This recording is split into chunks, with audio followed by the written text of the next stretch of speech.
Bom dia, meus amados irmãos e irmãs em Cristo.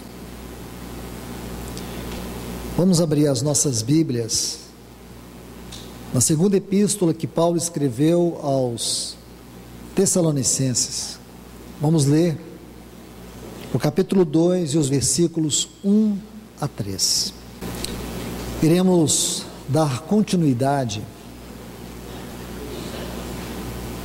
ao assunto que foi ministrado na primeira parte, acerca da apostasia. Nós estamos estudando este assunto já há algum tempo, e hoje nós vamos dar continuidade à segunda marca da apostasia, que é a imaturidade. A primeira palavra já foi ministrada, agora eu vou compartilhar a segunda palavra. Então vamos ler os textos que estão aqui em 2 Tessalonicenses capítulo 2, versículos 1 a 3. Quanto à vinda de nosso Senhor Jesus Cristo e a nossa reunião com Ele, nós vos rogamos, irmãos, que não vos demovais facilmente do vosso modo de pensar, e nem vos perturbeis, nem por espírito, nem por palavra, nem por epístola, como se fosse nossa, no sentido de que o dia do Senhor chegara. Ninguém de nenhum modo engane a vós, porque não será assim sem que antes venha a apostasia e se manifeste o homem do pecado, filho da perdição. Agora, por favor, vamos para a Epístola aos Hebreus, capítulo 5, os versículos 11 a 14, e logo a seguir, o capítulo 6 e o versículo 1. A respeito disso, temos muito a dizer, coisas difíceis de explicar, visto que vos fizestes tardios para ouvir, porque depois de tanto tempo, devendo já ser mestres, outra vez, tendes necessidade de que vos ensine quais são os primeiros rudimentos das palavras de Deus. E chegasses a ter necessidade de leite, não de alimento sólido, pois todo aquele que se alimenta de leite é inexperiente na palavra da justiça, mas o alimento sólido é para os que alcançaram maturidade, para os que, em razão de costume, têm os sentidos exercitados no discernimento do bem e do mal. Capítulo 6, versículo 1. Por isso, deixando já os primeiros ensinamentos acerca de Cristo, prossigamos em busca da maturidade, sem lançar outra vez o fundamento de arrependimento de obras mortas da fé em Deus. Muito bem, meus amados, em Cristo Jesus. Nós já vimos a primeira marca acerca da apostasia. O que é apostasia? Apostasia é esse tempo de frieza, de indiferença, mas não é uma frieza qualquer, não é uma indiferença qualquer. Como os textos que nós lemos aqui de 2 Tessalonicenses, capítulo 2, versículos 1 a 3. A apostasia da qual a Bíblia está falando nesse momento é a apostasia que diz respeito aos dias finais, os dias que antecederão a volta do Senhor. Esses são os piores dias, os dias mais difíceis, porque serão dias marcados por uma fé fria, vazia, religiosa, sem conteúdo, sem vida, sem realidade espiritual. Hoje nós vivemos um tempo onde a fé cristã banalizou. Ser cristão não tem nenhum sentido espiritual no seu significado e na sua prática. Os cristãos hoje, do nosso tempo, da sua grande maioria, que tem uma fé apostata, eles têm uma fé que está fundamentada muito mais no medo de ir para o inferno do que viver a eternidade com Deus. É uma fé baseada em interesses. Não é uma fé que entrega, não é uma fé que se submete, Conversão nos nossos dias não é mudança de caráter, não é mudança de vida. É simplesmente uma opção. É uma questão de afinidade. Ou então, em muitos casos, até de interesse. As pessoas procuram viver a vida da igreja porque acreditam que elas vão ter uma vida financeira abençoada, elas podem ser guardadas do mal. Esse tipo de religiosidade tem sido a grande característica dos nossos dias. E por essa razão as pessoas têm um relacionamento com Deus superficial, sem conteúdo. Nós vimos isso na primeira marca, que está registrada em Mateus capítulo 24, e os versículos 12 e 13, quando o nosso Senhor Jesus disse que por se multiplicar a iniquidade, e estudamos essa palavra de maneira hermenêutica, estudamos essa palavra iniquidade aqui, no sentido original, anomos, quebra de princípio, e vimos esta palavra, como eu disse, de maneira hermenêutica, porque nós usamos o argumento bíblico na sua verdadeira fundamentação. Por se multiplicar a iniquidade, o amor de muitos esfriará. E aqui mostra que essa frieza do amor, e a palavra amor aqui, a palavra ágape, essa palavra ágape no sentido grego fala do amor de Deus, do amor que tem a ver com a essência, com a natureza e com o caráter de Deus. E é este amor que está esfriando, este amor que foi derramado nos nossos corações pelo Espírito que nos foi outorgado. Os cristãos dessa geração são cristãos que não têm temor, participam da mesa do Senhor de maneira leviana, como se Deus não existisse, como se não tivesse o tribunal do Senhor. Eles vivem uma vida de promiscuidade, de prostituição, de todo tipo de perversidade, de corrupção, depois sentam e comem do pão e da mesa do Senhor, como se nada existisse. Um dia Deus trará juízo, irmãos. A paciência de Deus, sua longanimidade, não pode ser afrontada nem desprezada. Nós precisamos buscar arrependimento enquanto há tempo. Você pode achar que essa é uma reunião simples, você pode achar que esse é um momento qualquer, só mais uma reunião, é reunião da semana, toda semana tem essa reunião. Pois eu quero te falar, que se você olhar para a palavra de Deus, você vai descobrir algo de Deus. Deus é sério e Deus é santo. Olhe para a história, todos aqueles que brincaram, todos aqueles que zombaram, todos aqueles que profanaram a santidade de Deus e o seu nome, tiveram um fim muito triste. E nesses últimos tempos que nós estamos vivendo dias perigosos, dias maus, nós estamos vendo uma apostasia se alastrando no meio da igreja do nosso Senhor. Então nós vimos a primeira característica, o esfriamento do amor. A segunda é esta. A terceira nós estamos estudando nas reuniões de quinta, o engano doutrinário. Então hoje nós vamos continuar sobre a imaturidade. Então deixe-me falar aqui, irmãos, sobre este assunto que está em Hebreus capítulo 5, a partir do versículo 11 até o versículo 14, o capítulo 6, versículo 1. Preste atenção em detalhes aqui. Olhe, por favor, o versículo 11. Diz assim: a respeito disso, essa palavra é muito importante. Disso o quê? A respeito de quê? Hebreus capítulo 5, versículo 11. Então, significa que ele estava falando de algo, e ele vem falando sobre isso. Se você observar aqui no contexto do capítulo 5 de Hebreus, especialmente no versículo 5, aliás. Assim do mesmo modo, Cristo, observe aí, versículo 5 do capítulo 5. Assim do mesmo modo, Cristo não glorificou a si próprio, fazendo-se sumo sacerdote, mas o que lhe disse assim: tu és meu filho, eu hoje te gerei, isto é, ele é filho por geração eterna. Como também em outro lugar diz: tu és sacerdote para sempre, segundo a ordem de Melquisedeque. E Cristo, nos dias da sua carne, tendo oferecido orações, súplicas, com grande clamor e lágrimas, a quem o podia livrar da morte, foi ouvido por causa do seu reverente temor. Irmãos, não é que Cristo, ele orou para Deus o livrar da morte. Se você ler esse texto aí sem revelação, sabe o que você vai entender?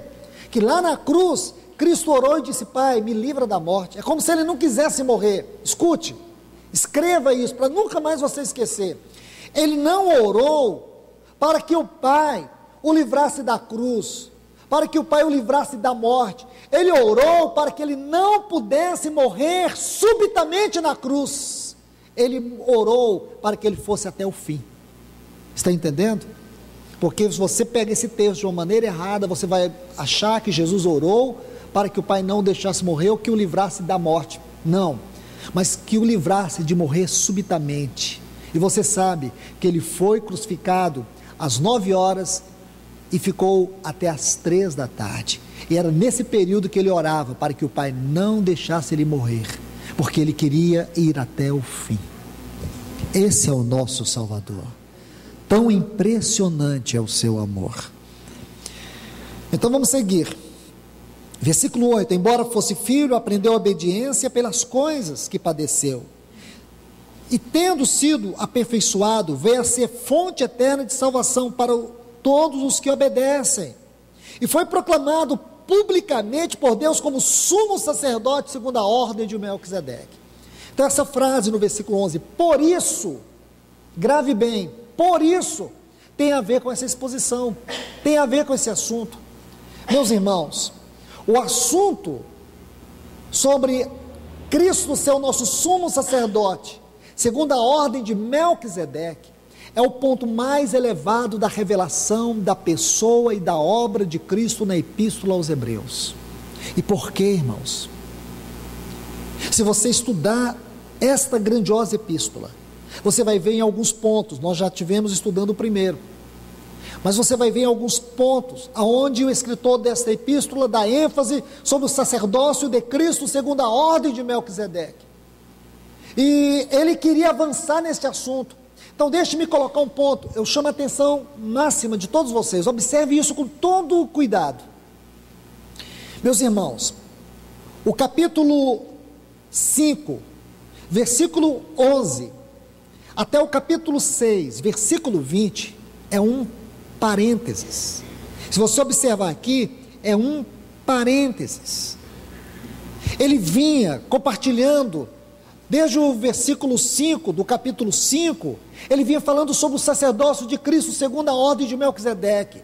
Quando ele chega no versículo 10, que ele conclui, não conclui, mas que ele dá esta ênfase, logo ele diz: eu teria muito o que dizer, preciso dizer algumas coisas para vocês, porém vocês se tornaram tardios. Então ele abre esse parêntese aqui no versículo 11, e só fecha esse parênteses no versículo 20 do capítulo 6, aí olha o capítulo 7 como inicia, versículo 1, porque este Melquisedeque, rei de Salém. Então ele volta ao assunto de Melquisedeque, que ele vinha falando aqui no versículo 10, prestou atenção? Isso é muito importante, irmãos, faça essa observação na sua Bíblia, porque é importante, porque dentro desse parênteses, ele vai colocar um assunto. Qual é o assunto que está neste parênteses? A imaturidade, porque ele não podia prosseguir neste assunto da revelação, deste tema tão glorioso. E por quê? Porque aqueles cristãos se tornaram imaturos, eles estavam querendo beber leite, muito tempo já havia decorrido, e eles não haviam crescido. Por essa razão, irmãos, a imaturidade é uma marca terrível da apostasia. Cristãos que não crescem, são eternos bebês, infantis, não crescem na palavra, não crescem na vida. Escute bem, palavra e vida. Eles não crescem na comunhão, não crescem no serviço. Então mais duas palavras aí para você refletir sobre sua vida. Não crescem na comunhão, não crescem no serviço, não crescem na vida de consagração e também não crescem na vida de santidade. Mais duas palavras, porque santidade é realidade interior, consagração é realidade exterior. Não crescem, eternos bebês, infantis.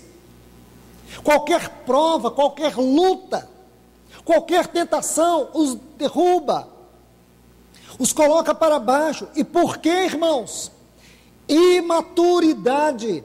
Não consegue tocar os pontos mais elevados do chamamento espiritual. Não consegue entrar nas esferas mais profundas da comunhão, do relacionamento com Deus, da oração. Não consegue absorver a grandiosa revelação da palavra de Deus. Não consegue discernir a voz do Espírito. Fica numa periferia infantil, brincando com a sua vida, perdendo o tempo, sendo tripudiado pelo inimigo.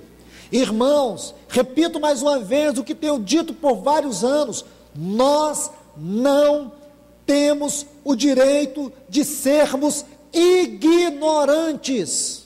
Nós não temos o direito. Existe um céu aberto para nós. Existe um Espírito eterno habitando dentro de nós. Existe um caminho diante de nós. Existe um sumo sacerdote sentado no trono da glória. E o que ele está fazendo lá, irmãos? O que esse sumo sacerdote está fazendo lá? Deixe-me te dizer algo. Se você estuda a Bíblia, especialmente o Pentateuco, você vai descobrir que todos os sacerdotes, eles eram da tribo de Levi. Deus separou a tribo de Levi lá no Monte Sinai para servir o santuário e o sacerdócio. O assunto casa e sacerdócio no Antigo Testamento diz respeito à tribo de Levi. Ali estava o sumo sacerdote, os sacerdotes e os levitas. Tudo tinha a ver com o serviço e a casa de Deus. Jesus, ele não era da tribo de Levi, porém se tornou o sumo sacerdote. Ele não era da ordem de Levi, porque a ordem de Levi era a ordem que ministrava a Deus em favor dos homens. Era aquela ordem que ia diante de Deus. A ordem de Cristo é a ordem de Melquisedeque. Esta ordem, ela vem antes da ordem de Arão. Ela inicia em Gênesis capítulo 14, o versículo 18, quando Abraão, depois de ter vencido 4 reis, se encontrou com Melquisedeque. Melquisedeque veio ao encontro. Foi Melquisedeque que veio ao encontro de Abraão, não foi Abraão que foi a Melquisedeque. Isso é importante porque é princípio. Então Melquisedeque foi até Abraão e ministrou a Abraão o quê? Isto, pão e vinho. Pão fala do corpo de Cristo e o vinho fala do sangue do nosso Senhor Jesus. E isso tem uma forte conotação, um forte impacto de revelação, especialmente na Epístola aos Hebreus, porque aqui ele vai mostrar isto. E por que, irmãos, esse ponto tem a ver com a imaturidade? Tem muito a ver, porque quando você entende a vida cristã, você absorve essa revelação, você consegue transpor muitas questões relacionadas a pecados, a culpa, ao pecado, pecados plural, pecado singular, culpa. Você consegue entender as esferas espirituais, onde Paulo diz em Efésios 6, que nós não temos que lutar contra carne e sangue, é contra principados, potestades, dominadores, hostes espirituais da maldade. Você consegue entender as obras da carne, como você precisa lutar contra elas, como você não pode se deixar levar por elas, porque nós temos uma natureza caída, que não converte, nossa natureza é adâmica, essa natureza não se rende, essa natureza precisa do trabalho da cruz, mas um cristão imaturo não entende isso, ele não entende o que é a cruz no sentido objetivo, não entende o que é a cruz no sentido subjetivo, não entende o que é o caminho da cruz. O viver uma vida de cruz, ele é imaturo, ele é infantil. O relacionamento dele com Deus é um relacionamento de mendigo. Ele só vive pedindo, é um eterno pedinte, vive comendo migalhas, não consegue experimentar as profundezas de Deus nas lutas e nas provações e nas tribulações, não consegue ver a face do Senhor nos dias maus, porque ele é um egoísta, a vida é centrada nele, sua religião é antropocêntrica, não cresce, não desenvolve, não experimenta o Senhor. E aqui está falando, irmãos, para nós de algo especial. Esse escritor está dizendo: tenho muito a dizer para vocês, mas vocês são imaturos, vocês são preguiçosos. É a palavra que ele usa. São inexperientes na palavra. Olha o capítulo 6. Ele diz assim: por isso, deixando os primeiros ensinamentos, aqueles ensinamentos preliminares da fé, batismo, aquelas coisas que nós aprendemos no início, salvação da alma. E aqui ele cita outros pontos. Ele diz assim: acerca de Cristo, prossigamos em busca da maturidade. Irmão, se nós não deixarmos os primeiros degraus da vida cristã, nós não podemos subir a vida cristã elevada. Deixe-me colocar um texto para vocês. Efésios capítulo 2, versículo 6, Paulo diz assim, depois de fazer uma linda exposição, quando ele diz que nós estávamos mortos nos nossos delitos e pecados, nos quais andávamos outrora, segundo o curso deste mundo, segundo o espírito da potestade, do ar, que atua nos filhos da desobediência, ele diz assim: éramos por natureza filhos da ira, como os demais. Aí no versículo 4 ele coloca assim: mas Deus, sendo rico em misericórdia, por causa do grande amor com que nos amou, estando nós mortos em nossos delitos e pecados, nos deu vida juntamente com Cristo, pela graça sois salvos, e nos fez assentar com Cristo nos lugares celestiais. Tenta repetir essa frase aí para você ouvir: e nos fez assentar com Cristo nos lugares celestiais. Mais uma vez, irmãos, repete só para você ouvir: e nos fez assentar com Cristo nos lugares celestiais. Eu te pergunto, o que representa essa frase para você? Vocês, como eu, nós estávamos mortos em delitos e pecados. Desse versículo 1 de Efésios 2 até o versículo 6, veja da onde Deus nos tirou e aonde Ele nos colocou. Isso tem que nos impressionar, irmãos. Nós estávamos mortos em delitos e pecados.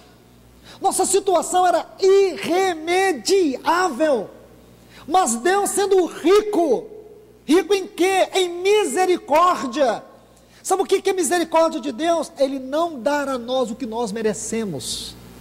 Uma pessoa que estava morta em seus pecados, o que ela merecia? Inferno. Uma pessoa que andava segundo o curso deste mundo, o que ela merecia? O inferno.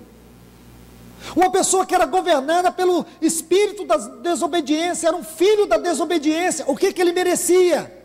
O inferno. Mas Deus, sendo rico em misericórdia, por causa do grande amor com que nos amou, Ele nos amou como, irmãos? Quando a gente estava com a mãozinha levantada, dizendo: papai, me perdoa? Não. Ele nos amou quando nós estávamos afundados, mortos em nossos delitos e pecados. Sabe o que Ele fez? Nos deu vida juntamente com Cristo. Pela graça sois salvos. Aqui tem uma outra palavra. O que é a graça de Deus? A graça de Deus é Deus dar. A misericórdia é Deus não dá a nós o que merecemos. A graça de Deus é Ele dar a nós o que nós não merecemos. Eu e você não merecíamos, mas Ele deu a salvação.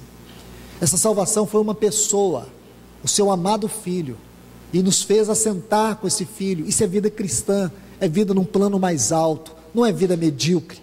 Vida medíocre é apostasia. Meus irmãos, nós chegamos a um momento crucial da nossa fé cristã. Nós chegamos a um momento crucial da história da humanidade. Nós chegamos num momento crucial do ponto de vista da escatologia, do cumprimento da palavra de Deus. E este momento é um momento de frieza, é um momento de maturidade, é um momento que muitos estão vivendo uma fé vazia. Eles não querem declaradamente para o mundo, eles querem viver o mundo dentro da vida da igreja. Eles querem viver o mundo como um joio no meio do trigo. Eu te falo no nome de Jesus, olhando no seu rosto, eu te falo: arrependa-se, arrependa-se, arrependa-se, arrependa-se, porque isso não é vida cristã. O Senhor vem buscar uma noiva sem mácula. O Senhor vem buscar uma noiva que o ama. O Senhor vem buscar uma noiva que não quer esse mundo. O Senhor vem buscar uma noiva que anela a face do seu amado. Do contrário, irmãos, será uma perda eterna. Deixa eu te dizer isso mais uma vez. vai ser uma perda eterna, porque você brincou com tudo que Deus te deu tempo, Deus te deu oportunidades, Deus te deu condições, Deus te deu 2 ouvidos para você ouvir, Deus te deu 2 olhos para você meditar, Deus te deu um coração, uma mente para você receber. E o que você tem feito? Tem deixado que a imaturidade te governe. Que tristeza, irmãos. Esse é o tempo mais difícil de pregar a palavra de Deus, porque a palavra de Deus tem sido rejeitada. As pessoas não têm alimentado a palavra com fé e absorvido no seu coração para que ela seja vida. Como nós precisamos da ajuda do Senhor nesta hora. Então deixe-me colocar só mais um ponto sobre o sacerdócio de Cristo segundo a ordem de Melquisedeque. Vamos ilustrar um ponto significativo deste sacerdócio de Cristo que mostra os riscos, o prejuízo da imaturidade. Aqui em Hebreus capítulo 7, por favor. Nós já vimos a primeira parte, que está aqui no capítulo 7, os versículos 1 a 3. Agora, ainda no capítulo 7, deixe-me ler com vocês desde o versículo 11. Se, pois, a perfeição fosse por meio do sacerdócio levítico, porque sobre ele o povo recebeu a lei, que necessidade haveria de que se levantasse outro sacerdote diferente, segundo a ordem de Melquisedeque, e que não fosse chamado segundo a ordem de Arão? Porque mudando o sacerdócio, necessariamente ocorre mudança de lei. Preste atenção nesses textos, irmãos. Deixe-me ler a partir do versículo 15 agora. É isso ainda mais manifesto, se a semelhança de Melquisedeque, um sacerdote diferente se levanta, constituído não conforme a lei de mandamento carnal, mas segundo o poder de uma vida indestrutível, pois testificado está: tu és sacerdote para sempre, segundo a ordem de Melquisedeque. Visto que, por um lado, fica abolido o mandamento anterior, por causa de sua fraqueza e nulidade, pois a lei não aperfeiçoou nada. E por outro lado, introduz-se uma melhor esperança, mediante a qual aproximamos de Deus. Irmãos, eu quisera gastar todo o tempo que fosse possível para ler e reler e estudar novamente, e ver cada frase significativa que contém essas passagens que nós lemos, mas vou tentar sintetizar. Veja que ele diz: eu queria tanto falar sobre isso, mas vocês se tornaram imaturos, vocês não podem avançar porque não deixaram os primeiros rudimentos.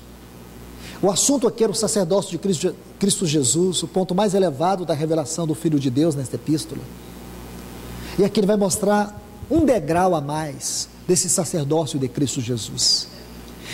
E você pode refletir este assunto na luz da sua vida. Se é assim que você se relaciona com Ele, é assim que você o tem desfrutado. Veja que ele diz aqui no versículo 11: se, pois, fosse por meio do sacerdócio levítico, porque sobre esse sacerdócio o povo recebeu a lei, que necessidade ainda haveria que se levantasse outro sacerdote diferente? Por que diferente? Porque ele não é sacerdote segundo a lei levítica, e nem tampouco ele era sacerdote segundo a ordem de Arão. Por isso que ele era um sacerdote diferente, e por muitos outros motivos também, porque o sacerdócio levítico ele foi temporário, o sacerdócio de Melquisedeque é eterno. Os sacerdotes da ordem de Arão, eles deveriam primeiro fazer um sacrifício por si mesmo, para que depois eles pudessem ministrar a Deus. Este não precisou fazer nenhum sacrifício por si mesmo, porque sua vida foi imaculada. Ele foi o homem perfeito diante de Deus. Sua vida era tão perfeita que nem a morte pôde matá-lo. Ele que teve que entrar na morte e entregar o seu espírito ao Pai. Não foi a morte que o matou, foi ele que matou a morte. Ele venceu a morte. E aonde está a força da morte? Ele destruiu a força da morte. Ele ressuscitou. E agora esse sumo sacerdote está diante do trono de Deus por nós. Então ele é diferente. Poderíamos colocar muitas prerrogativas, nós poderíamos colocar muitas assertivas que vão mostrar o paradoxo do sacerdócio de Cristo e o sacerdócio de Arão. O sacerdócio de Arão tinha suas imperfeições, o sacerdócio de Cristo é um sacerdócio perfeito. Mas avancemos, porque diz, versículo 12, porque mudando o sacerdócio necessariamente também muda a lei. Que texto precioso é este? Chama a sua atenção para ele. Irmãos, nós sabemos que lá no Monte Sinai, na 12ª estação da peregrinação do povo de Israel pelo deserto, Deus deu a lei para o povo. A lei salvou aquela nação, o povo de Israel? Não. A lei aperfeiçoou? Não. Qual foi o propósito da lei então? Revelar a extrema pecaminosidade do homem. A lei não pôde salvar o homem, e nem o homem cumpriu a lei, exceto o nosso Senhor Jesus. Então ouça isto: todos os que não cumprissem a lei, por ela era condenado. O homem que pecar, este morrerá, porque a lei condenava o pecado do homem. O homem estava debaixo da lei, ele não era capaz de cumprir a lei. Diante da lei, todo homem estava condenado. Este era o princípio da lei. Essa lei estava ligada ao sacerdócio araônico. Mas agora, irmãos, nós não estamos mais debaixo da lei. A lei que nos governa, irmãos, é uma outra lei. Mas na verdade, Deus não pode destruir a lei. E Deus não destruiu a lei, Ele inseriu uma outra lei. Se você pega um alfinete e você joga para cima, o que vai acontecer com ele? Ele cai. E por que ele cai? Porque tem uma lei chamada lei da gravidade. Tudo é traído para o seu centro. Você entende? Isso chama-se lei da gravidade. O que você acha simples, jogar um alfinete para cima e ele cair, isso na física é extraordinariamente muito bem explicado. E como você explica que um avião ele sobe, que ele é infinitamente mais pesado do que um alfinete, e ele sobe e ele não cai? Porque existe uma outra lei que sobrepõe a lei da gravidade. E qual é essa lei? A lei da aerodinâmica. Então Deus não destruiu a lei, Deus nos deu uma outra lei que supera a lei mosaica. É a lei do Espírito de vida em Cristo Jesus. E aonde está isso? Romanos capítulo 8, versículo 1, diz assim: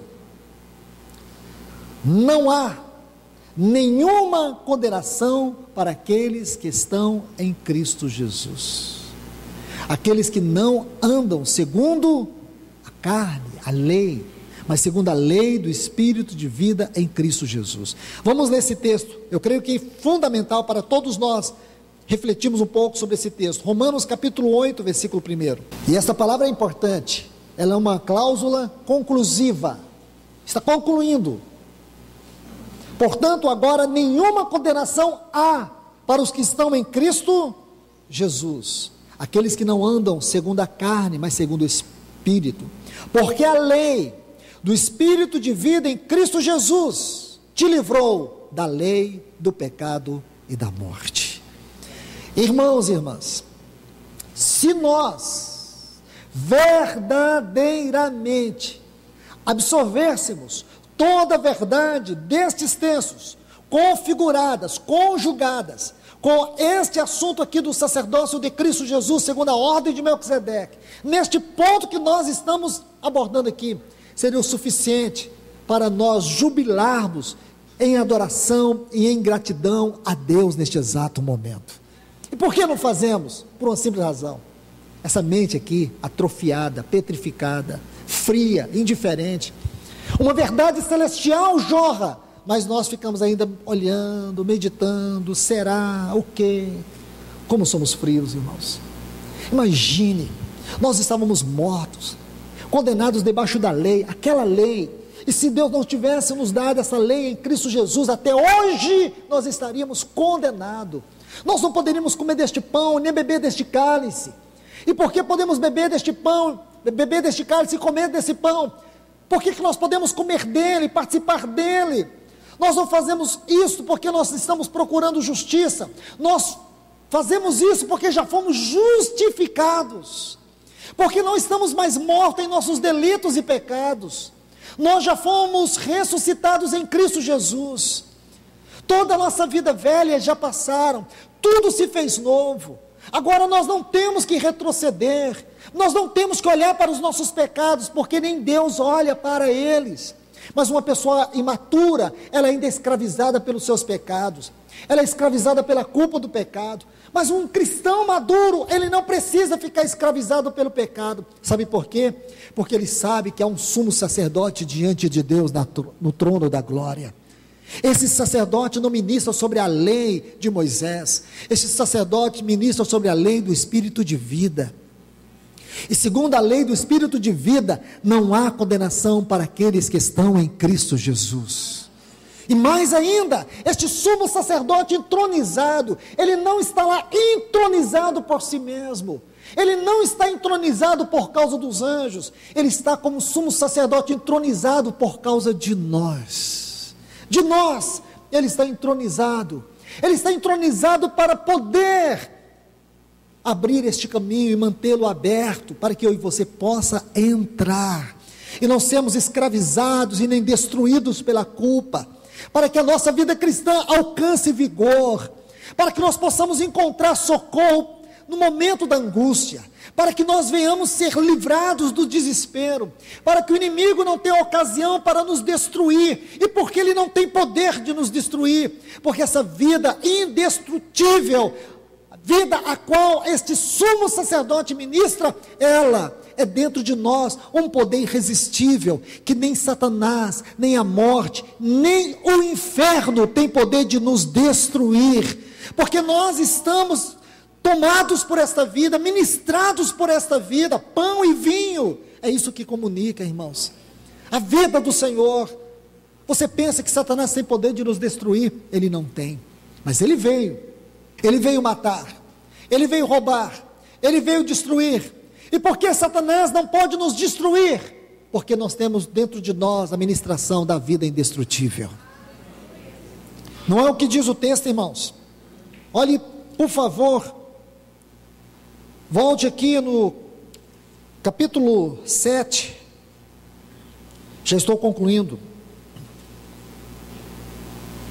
versículo 16, constituído, não conforme a lei de um mandamento carnal, mas segundo o poder de uma vida indestrutível. Ele é o sumo sacerdote constituído pelo poder da vida indestrutível. E que vida é essa, irmãos? Aquela vida, olhe bem, cito para você, Efésios 1, Hebreus 7,16. Agora vou citar para vocês essa vida indestrutível em Efésios 1,19. Paulo vai dizer assim: qual a suprema grandeza do seu poder para conosco, que cremos segundo a eficácia da força do seu poder, que exerceu em Cristo Jesus, ressuscitando dentre os mortos. Olha o poder da vida indestrutível. Esse mesmo poder que ressuscitou a Cristo dentre os mortos, é na base deste poder que ele ministra a nós, e ele está lá por nós, irmãos. Então eu e você não temos o direito de sermos medíocres. Um cristão medíocre, ele está afrontando o poder desta vida. Um cristão medíocre, apostata, imaturo, ele está profanando as riquezas insondáveis de Cristo ministradas a ele. Um cristão imaturo, que envergonha o testemunho do Senhor, ele é uma afronta à pessoa e à obra de Cristo entronizado. Pense nisso. Um cristão imaturo é uma afronta à pessoa e à obra de Cristo entronizado, a obra deste sumo sacerdote. Por isso muitos cristãos estão sendo tripudiados pelo diabo. Eles são tripudiados em toda área, em toda a esfera de suas vidas. Então, meus irmãos, eu quero convidar você nesta manhã, aproveitar ainda esse tempo que tem, e continuar durante todo o dia, durante toda a semana. Eu quero convidar você a subir as esferas mais altas deste grande chamamento espiritual, sair deste poço de maturidade, de frieza, de indiferença, de apostasia, e venha desfrutar das grandezas do Senhor na sua vida. Venha desfrutar das glórias deste grande sumo sacerdote, da sua obra. Venha viver uma vida rica em Deus, uma vida profunda em Deus, porque somente com esta vida, tomados desta vida, cheios desta vida, nós podemos vencer o mundo, vencer a carne, vencer o diabo, vencer as tentações, vencer todos os confrontos, mesmo que você sinta que algumas batalhas foram perdidas, mas você não vai perder a guerra, porque ele não é só um sumo sacerdote, ele é o grande general, aquele que descerá montado no seu cavalo branco de glória. Então, meus irmãos e irmãs, nós vivemos dias perigosos, dias de terríveis apostasias, friezas, esfriamentos, mas o Senhor está nos falando, Ele está falando à sua igreja, Ele está dando as últimas palavras para ela, porque o nosso Senhor virá, o nosso Senhor virá, e eu quero te dizer isso, nosso Senhor Jesus voltará. Pode ser que as pessoas não creem nisso, pode ser que as pessoas não preguem isso, mas quando os profetas disseram que Ele ia vir, e a condição e as condições que diziam que Ele iria vir, eram muito mais difíceis do que hoje, porque na primeira vinda, Ele teve que ser reduzido a um bebê, Ele teve que abrir mão da sua glória, Ele teve que encarnar.